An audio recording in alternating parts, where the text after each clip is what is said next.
Great. Well, that's our panelist this morning. I might not need this. We're going to have a brief discussion up here where I'm going to try to ask them a few questions, and then in about 20 minutes to half an hour, we'll open the floor for your questions. The first thing I wanted to ask, and I'm sure everybody read the Star Business section today. We had an exclusive study from the Toronto Board of Trade and United Way, which was looking at job growth in the GTA.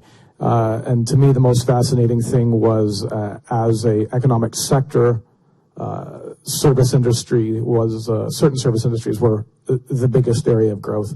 As a specific job, retail salesperson was the biggest specific job that was going to grow. And I don't think it's and on the flip side, manufacturing was where we were going to see the biggest losses. I don't think I know it's not a coincidence that as our economy becomes more service-based and less manufacturing-based, these discussions about job quality become more pressing. As a kid, I worked at a chainsaw factory and a screen door factory, and I know that those were jobs that everybody got the union wage, whether you were a kid or not. You had set hours, you got holidays off, and I also, I worked at a bar, and I know what service is like. And I don't think it's a coincidence that a lot of the things we're pointing out, tenuous employment, unset hours, the inability to get part-time work, are the types of things that describe service industry jobs as opposed to manufacturing and other types of jobs. So I guess the question I want to throw out to you guys is, as we move to and this is, I guess this is a conscious thing that our economy is doing. As we're moving to a service-based economy, a service-based and value-added economy, what specific policy alternatives would you guys offer to kind of make service industry jobs good jobs in the way that we used to describe manufacturing jobs as good jobs? Let each of you take a run at that. Okay, well, I'll go first. I think the one thing that is worth noting is that it's true, retail jobs are a big part, hospitality jobs are a big part of the service sector growth, but you're also seeing a significant increase in professional services. For example, accountants, architects, all these types of jobs, they increasingly are growing in terms of the proportion of the labor market. So I think to the extent that, yes, it's true, we are seeing these bigger increases. There are also other service sector jobs that are, like in the healthcare industry, for example, are well paid. When I was looking at some of the wage data and looking at where jobs were being created, in terms of wage growth, lots of jobs were in the middle and high. I was surprised, to be honest. A lot of the job growth was in the middle and high wage growth. And I have to admit it's arbitrary in the sense that, I just kind of bucketed the three levels of wage growth. But I did note that it was surprising that the jobs that were being created were getting these higher paid. So I guess from my perspective, yes, there are pockets where we obviously we'll have to do better, and I'll leave my colleagues on the policy side to talk to that. But it is notable that it's not all jobs being created that are at the lower end of the wage scale. Oh, I'm sorry. Thanks, Don. So I think it's a great question, and it's I guess a propitious moment that this report would be released this morning. It seems to me that the priority should be to focus on low-income workers. There's a recent report by Sheila Block that shows that the number of minimum wage workers has doubled between about 2003 and 2011. And it's a lot of the workers that are in the services sector. There was some mention in the last couple of interventions around retail.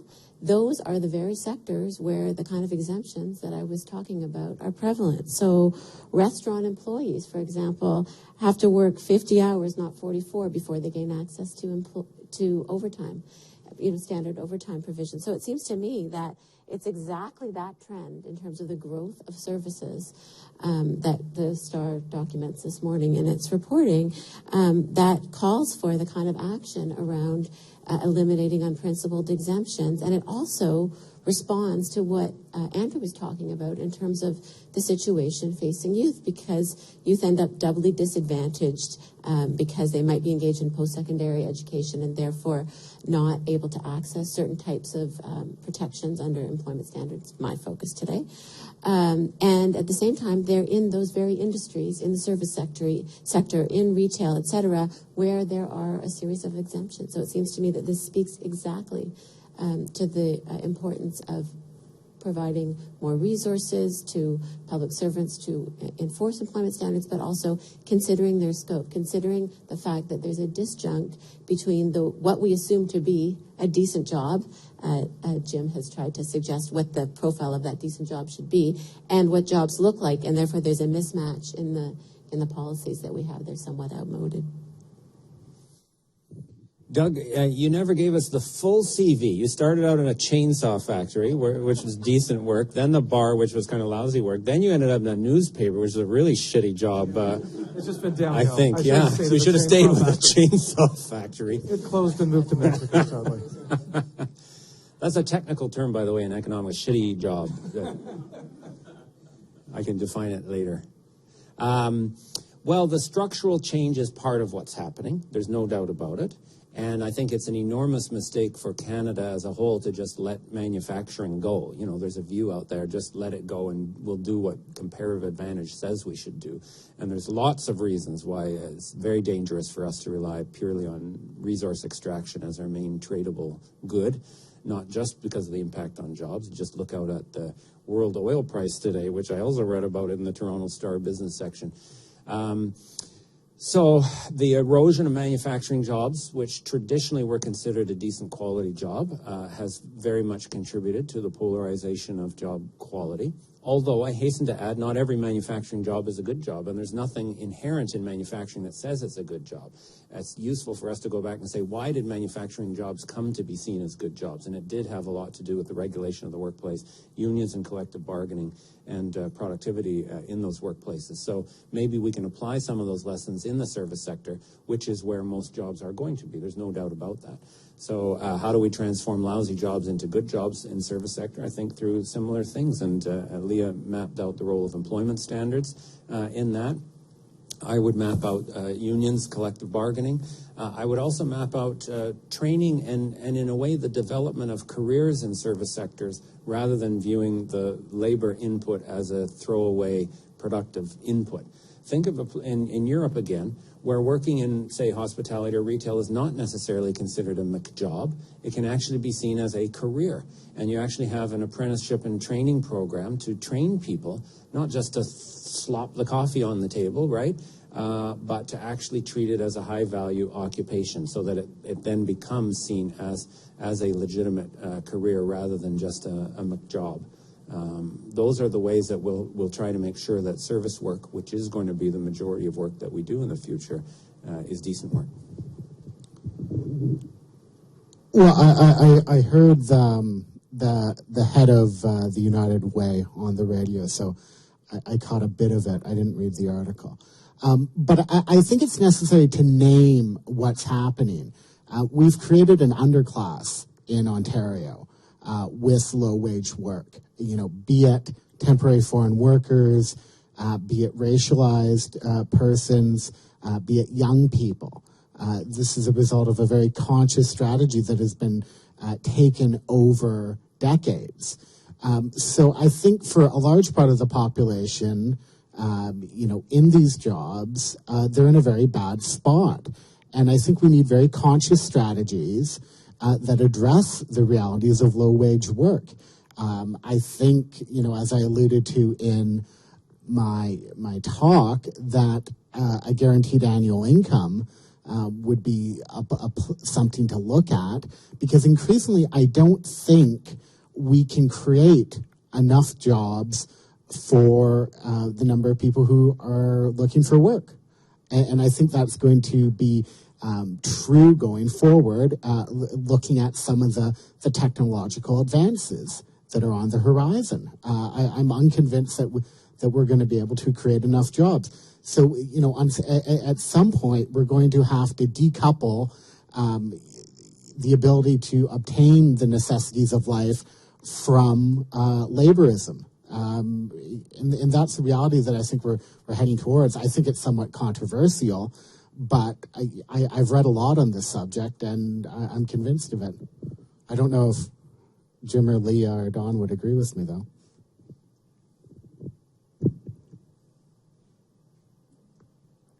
Do you?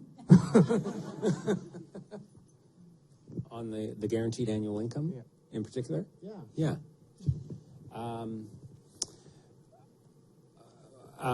Well, I sort of agree with you. How's that? Yeah, I think I think the principle of income security is a very important one, and we need to strengthen all of our income security mechanisms. Whether a one-shot guaranteed annual income that sets a certain floor level is the best or only way to go is a big discussion. Can I make a comment on something Jim said? Sure, please do. Yeah, I mean, Jim talked about the importance of unions, and one thing I wouldn't want you to go away with is an assumption that there needs to be a disjunct between effective employment standards enforcement and unions. In 1996, unionized workers became effectively relegated to a kind of mediation process when it came to employment standards, on the assumption that collective agreements were sufficiently strong that they didn't need the employment standards machinery. Increasingly, this is not the case, and unionized workers need employment standards very much, including public sector workers, people covered by the province's various collective agreements, many of the terms, partly because there has been some improvement to employment standards, and partly because there's been a downward trend in certain kinds of in certain collective agreements, need employment standards enforcement. So I think part of it too is thinking about how we link these mechanisms of collective action to counter individualization of the sort that I was talking about in terms of employment standards enforcement, so that unions have a role to play in improving enforcement, making it effective, and we also have a role to play in terms of the public and public servants, and thinking about around the issue of fairness, thinking about how employment standards should not just set a minimum, but they should set a floor, but they should set a decent floor that's one that that captures a greater number of people. I'd be remiss if I didn't ask this, because I'm from the Toronto Star, and we're in the midst of a municipal election where I think it's subways, jobs, subways, jobs, subways, jobs. Is there anything that you guys think, any way that local government has a role to play in creating better jobs?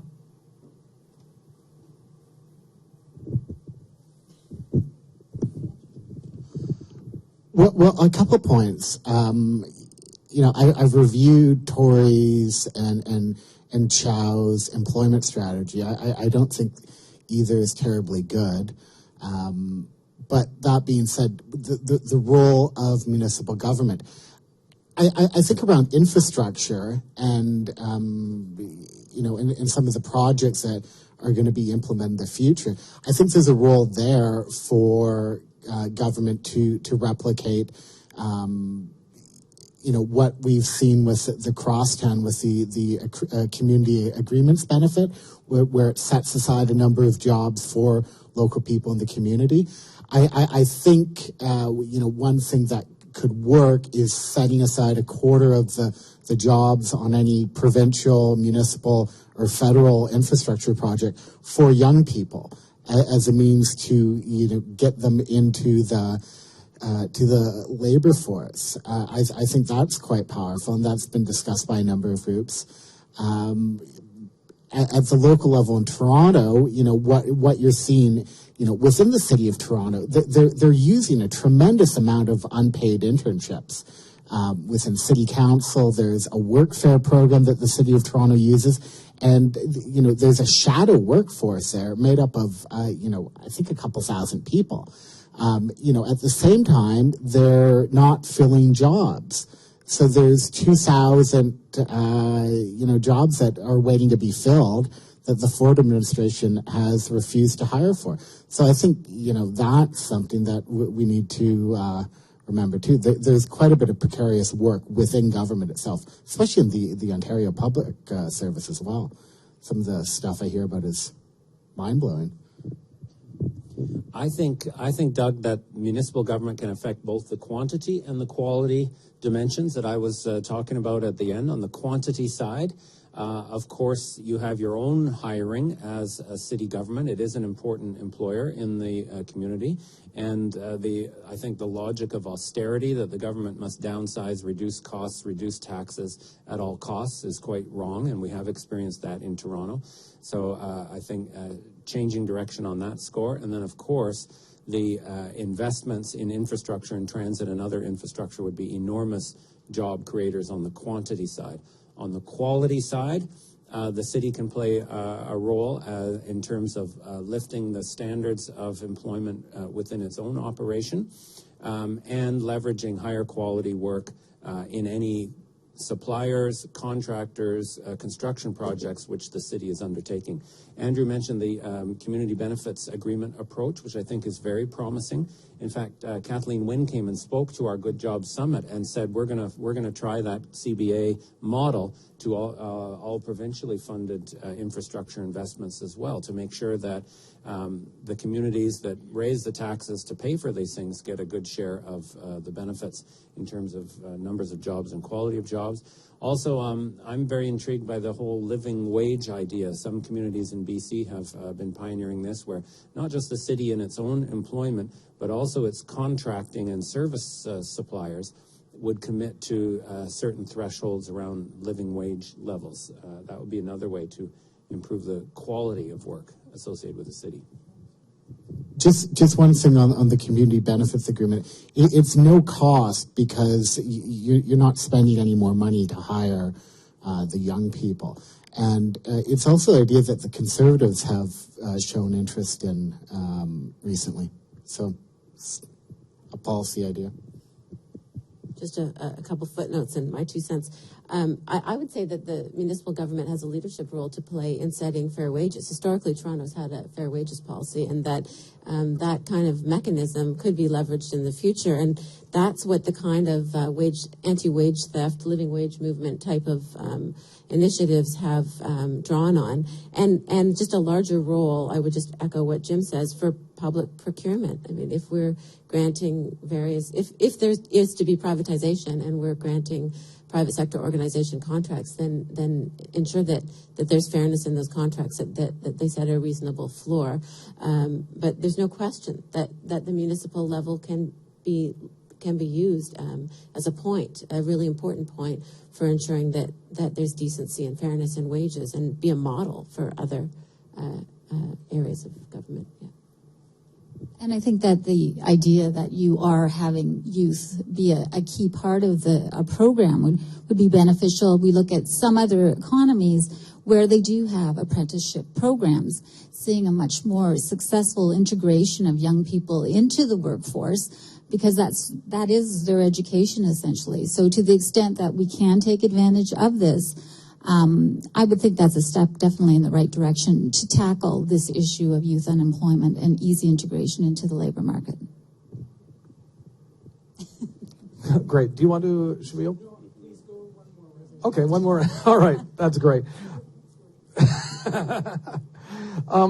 The one other policy question, and you've kind of addressed this a little bit with the fair wage and the living wage issue, but Jim, you mentioned kind of the large pool of precarious workers now, where for a certain segment of the population, they're just so nervous about their employment, or their employment is so tenuous that they're willing to make a lot of concessions that they otherwise wouldn't want to make. Are there any other policy solutions that you would offer to help address that pool of people? I know you kind of went over it quickly in your slide, but I wouldn't mind if you went into it in a little bit more depth. Well, I think to some extent there's an interaction, as I said, between the quantity and the quality sides of the labor market. So if you look at the trend in part-time employment, for example, part-time employment always rises during recessions because of the fact that people are desperate to hang on to any hours that they can get. So they're willing to take a part-time job even though they need a full-time job. Employers are all the more interested in keeping people on part-time or temporary work because they're worried about their own business conditions. Same is true of self-employment. Self-employment always goes up during a recession. So that, again, I think somewhat debunks the idea that you go into self-employment because you love being your own boss. Generally, you go into self-employment because you got laid off from your paid job, and you need to try to find something to do. So strengthening the overall demand side of the labor market, as Andrew said, would help all of those problems of precarious work. But we also have to do something to break that vicious cycle that I talked about. I'm curious about, because it is a bit of a cycle, and I'm wondering how do you get out of it? Whereby businesses figure this is the way to go now, because you can always get the workers, and it's much cheaper. So I think limits on how precarious workers are exploited would be very important in that. Force employers to pay at least proportional benefits or full benefits to people who are part-time workers. Require that contract workers get their full share of benefits. Put limits on the skimming that employment agencies are allowed to do. In essence, make it less profitable for businesses to rely on precarious work as the core of their business strategy. Then they'll get back to hiring people again on a permanent basis. And that will help to break that cycle, I think.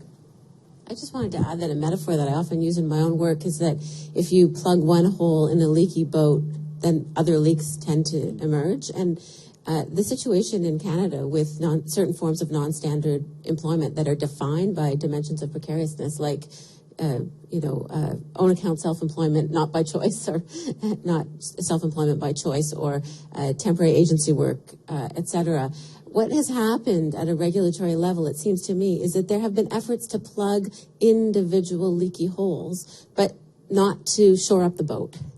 And so that we saw a growth in self-employment around 2000, just before 2000, and then some growth in temporary agency work. And these are different strategies, but they are all motivated by the absence of labor protections and the inability, in some cases, of unions to be able to intervene in these areas. So if there were a broader strategy to plug all of the holes in the leaky boat, in other words, to shore up the boat that is more broad-based around the kind of interventions on the demand side, and also in terms of minimum protections for all kinds of forms of work, given the attempt to evade certain kinds of protections, then that would be a much more sustainable strategy. We wouldn't see self-employment growth and then temporary agency work growth, and then alongside this part-time work growth, if there were, like there is in Quebec, parity when it comes to, for example, wage payment for part-time workers.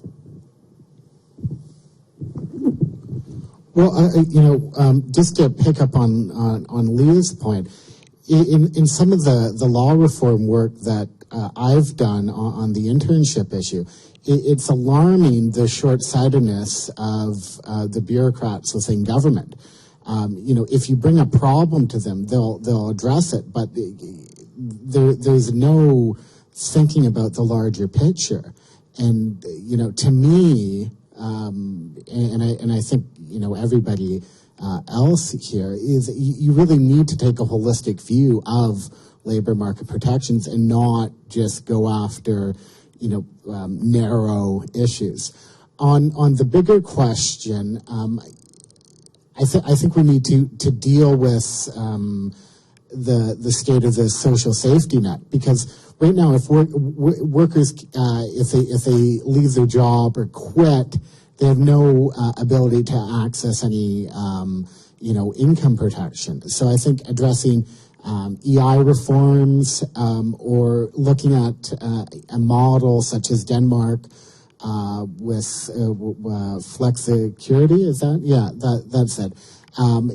Some model like that might be necessary. What is that? What is that, Leah? You're way better at this than I am. Denmark isn't my favorite place, but sometimes I like to talk about some of the interventions that have been made in the Netherlands, where if you work 2/3 time, you get full benefits and protection, so that if there is a disjunct between quantity and quality of the sort that Jim especially was talking about, then why do we need to peg everything to this norm of the full-time, full-year job? In other words, in terms to enable people to access benefits, but rather, I think this is what you're pointing to, but rather, why not think about ensuring that all forms of employment, and if you do engage in multiple job holding, for example, you still have access to regulatory protections. There are creative ways to design social systems so they can respond to what's happening in labor markets. And this would also, at the same time, eliminate the problem of an employer resorting to a certain form of work because there is a big gap in terms of the regulations. Essentially, there needs to be support for what Jim would say, people leaving a shitty job. Because right now people get caught in a cycle of they need the income, but they can't get out from under an employer who's exploiting them in some cases. So, that's something that we definitely have to look at.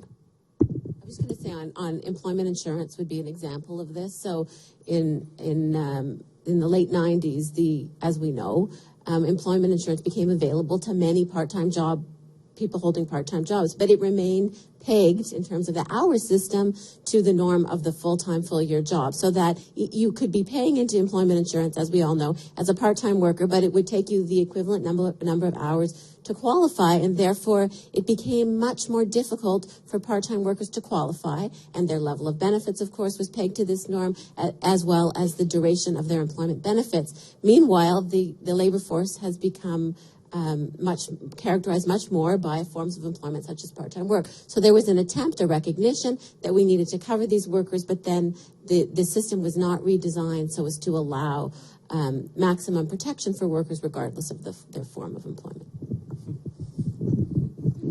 Just one statistic very briefly.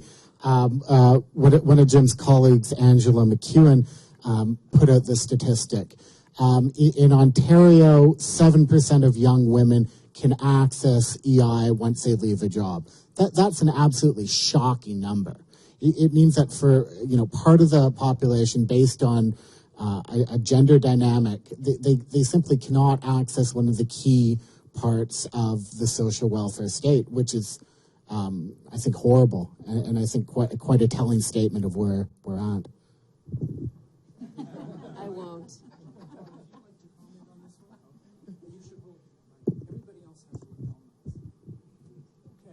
Well, thank you for your patience. The floor is now open to all of you participants who might like to ask a question on any of the issues that have been raised or something that you've got in mind.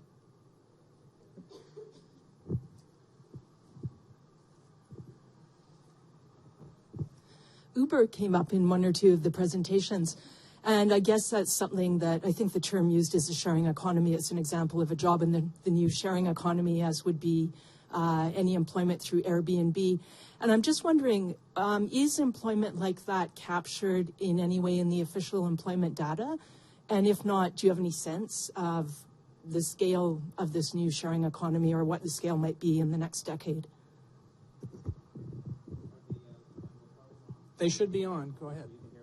Sharing economy, is that what you call that? I think that's the term. Wow, I haven't heard that. My vision of sharing is a little different. They are certainly not counted in official employment statistics. I don't think renting your room out every now and then on Airbnb is a job. It might be a bit of income for you, but it certainly wouldn't characterize in the employment data. And I'm completely dubious that this is a new form of economic activity. It's the equivalent in the internet age of having a garage sale every now and then and getting rid of some of your stuff. It will never be a source of actual growth or job creation or core income. I hate to break it. Famous last words. I'm not a panelist, but that's one thing we've found. We've alluded to the taxi apps earlier. Airbnb is another issue where they're digital business models, but one of the things they're doing is their business is kind of set up to get around a lot of regulations that are in place for really heavily regulated industries. So taxis and hotels are really heavily regulated for a very specific reason. These digital businesses kind of are say, well, no, we're a digital business. We're a digital business. We're not beholden to that. But I think in the long term, there's a very good chance they're going to get reined in, and that's going to change their whole business model. And they'll be subject to the same burdensome red tape of intrusive government around issues like making sure the brakes work on a car yes, before exactly. you take a paying customer. The wheels stay on, yes, and there aren't bed bugs, yes. Am I on? Hello? Okay. Well, I know people who are on Airbnb renting out their apartments. It's not a big part of the economy in Canada right now. Does it have the potential to grow? You know, perhaps minimally, but I don't think it's going to be a big part of the economy. A lot of it is just hype, and hype coming out of Silicon Valley and San Francisco. That's all it is. Okay, and the next question is back here. Is this on? Can you hear me? I'll stand up and try and project. I have two questions, if that's okay. Mr. Stanford, you mentioned about a number of the panelists mentioned education and training as being a necessary part of policy options, but in your presentation particularly, you started off by mentioning a skills mismatch, or that we're more educated, we're more skilled, we have more capability to produce now than we ever have. So I'm curious from you and then the panelists as well about really what are the policy options about matching those underutilized skills? If we're more educated and more literate and have a higher ability to do things now than we ever did, do we need more education and more training? Or is it something else? And then generally to the panel, there was a lot of talk about many options, but I didn't hear anything about entrepreneurship and people getting the ability or encouraging people the ability to do things for themselves. And Uber and Airbnb were just mentioned, and you know that they seem to be received fairly negatively from the panel. My estimation, and perhaps this is speaking on behalf of a generation, is that don't these represent ways for people to take control of situations that traditionally were out of their control? That people now have the ability to do things for themselves, where government, where business, where employers, where other forms of income coming to them were not available or not accessible, and now represent informal economies or just ways for them to do things for themselves that weren't traditionally there.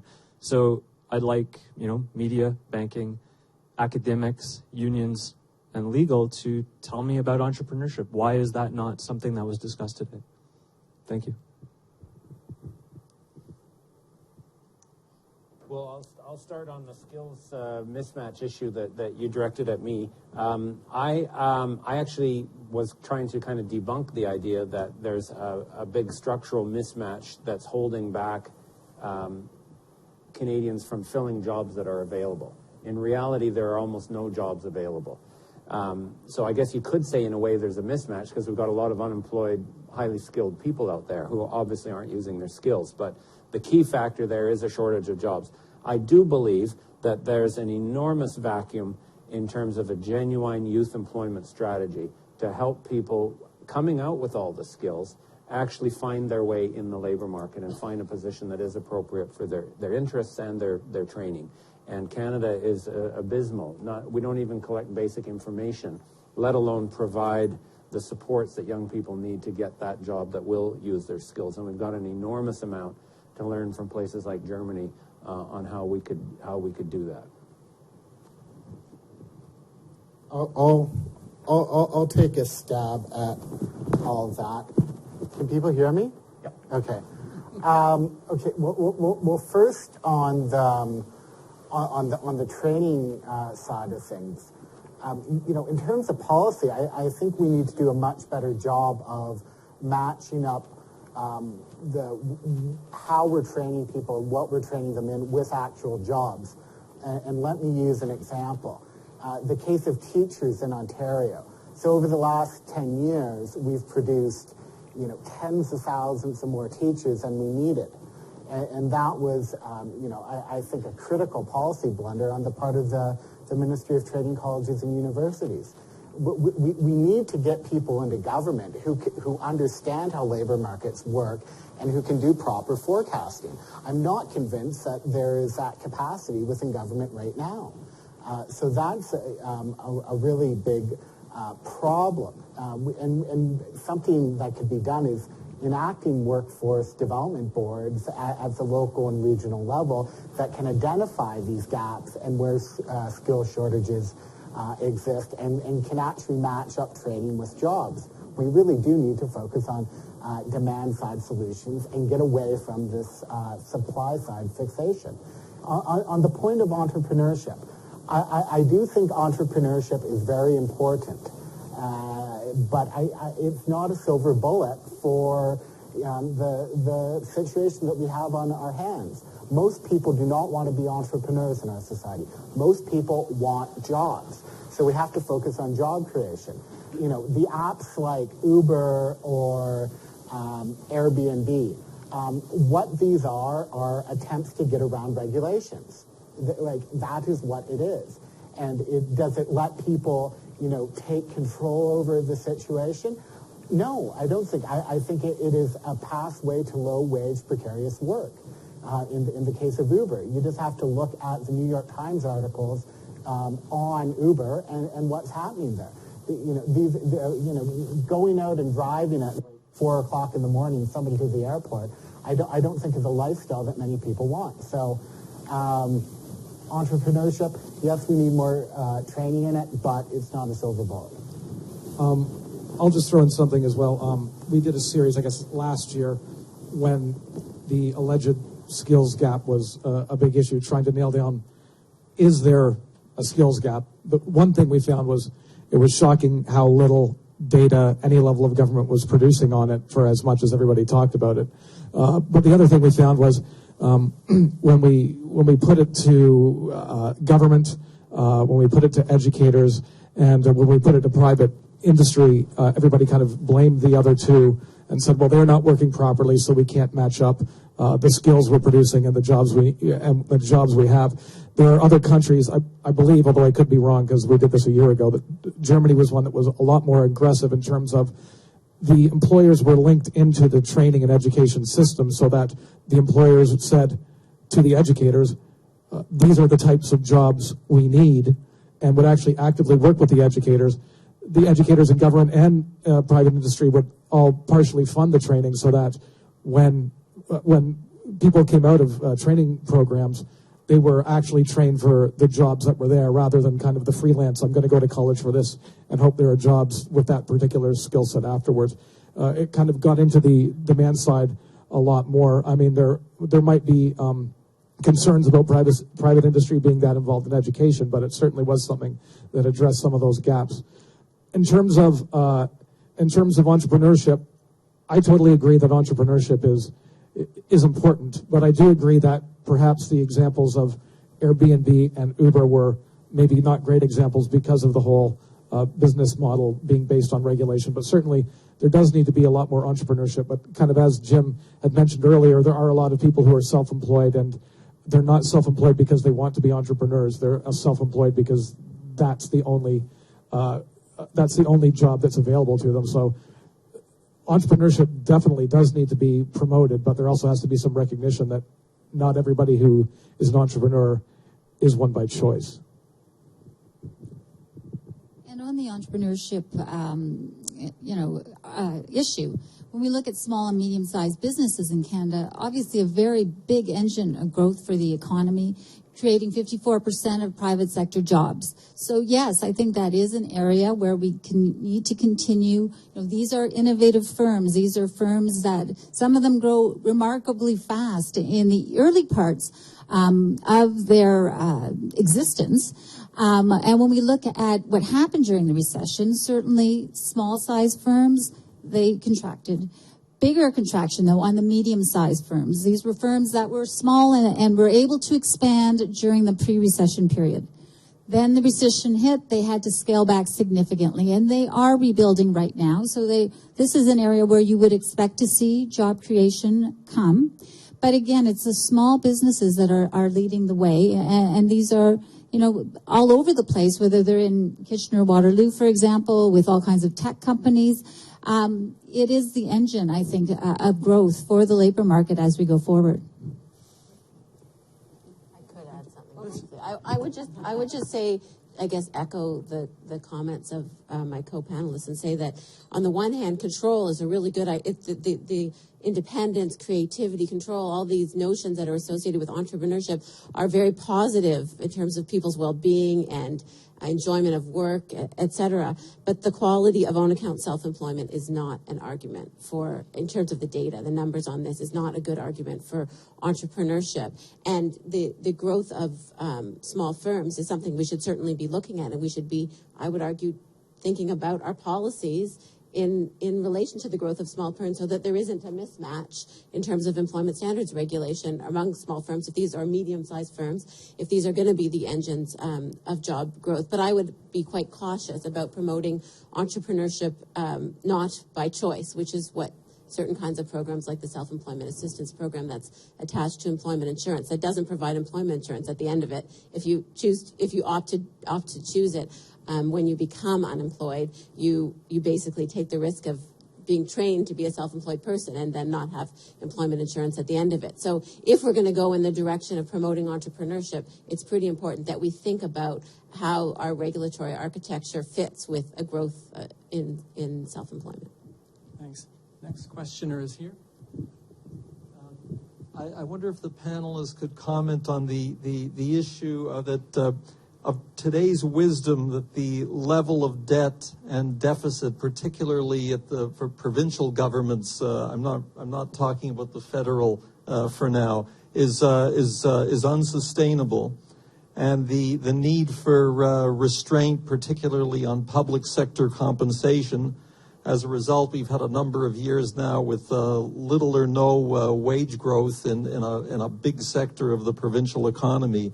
And to what degree has that been a drag on the economy and the kind of job creation that we're talking about?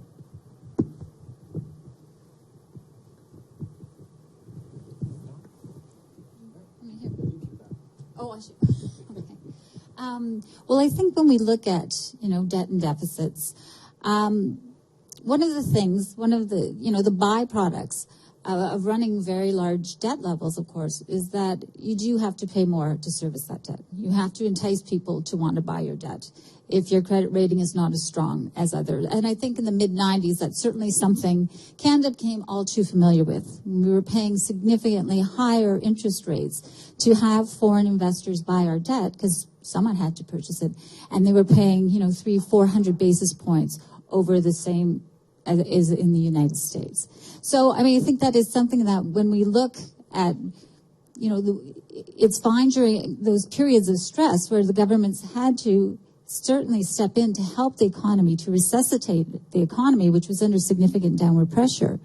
But as we go forward, I think, belt tightening is not necessarily a bad thing if we look down at the end game where we're going to have to continue to pay to finance those very high debt levels.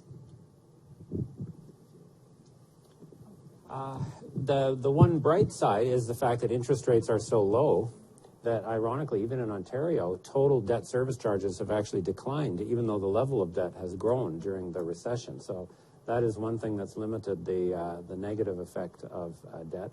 The positive effect of debt is the stimulus that it gives to spending power during a weak time, and especially for infrastructure, the stuff that you build as going into debt.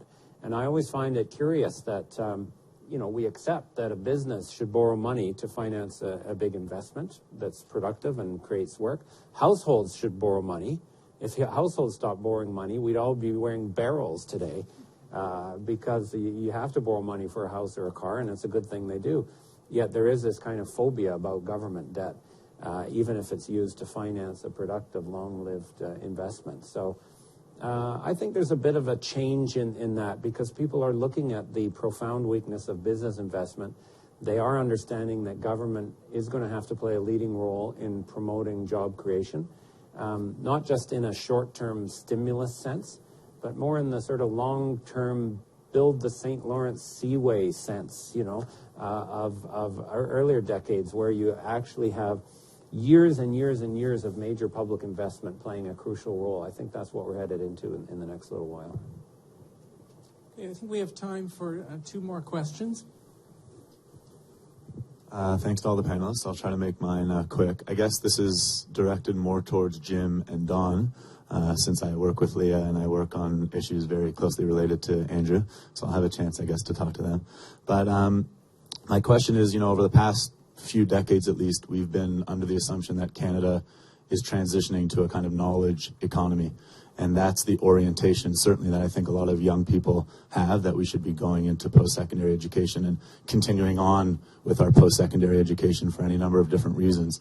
But obviously, you know, the available jobs seem to be in industries that may not really require those kinds of skills.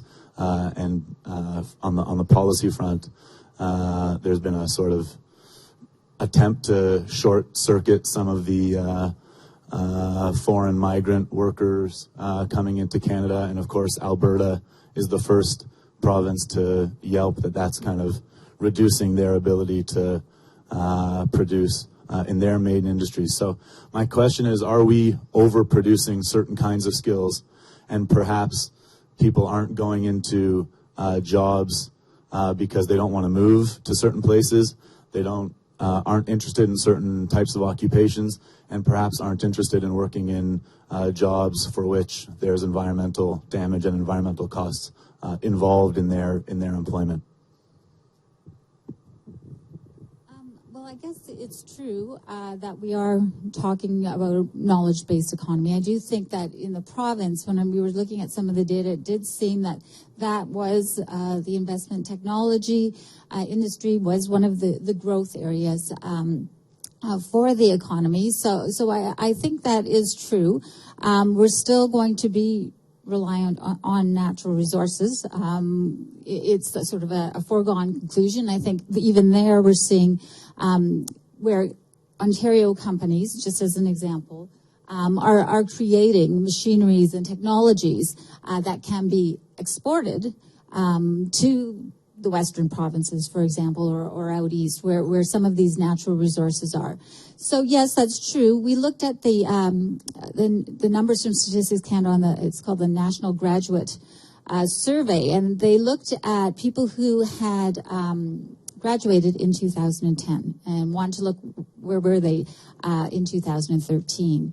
And it was interesting that if you had a college degree, 81% of people had full-time employment.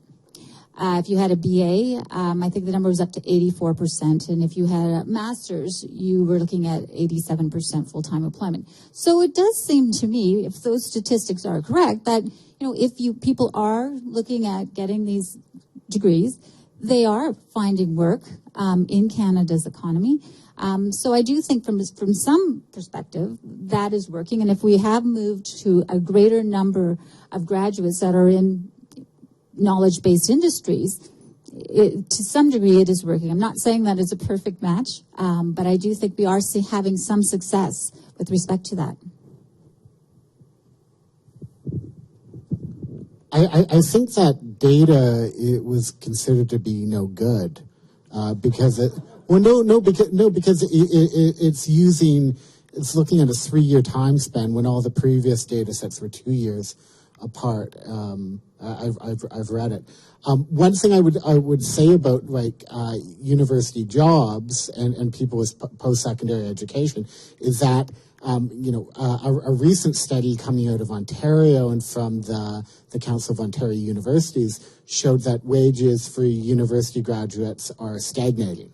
So that's a big problem for Ontario, and I think that's something that we have to grapple with. So are we overproducing? I think there's some evidence of that. Sorry, Jim. No, that's fine. I think our last question is here. Thank you.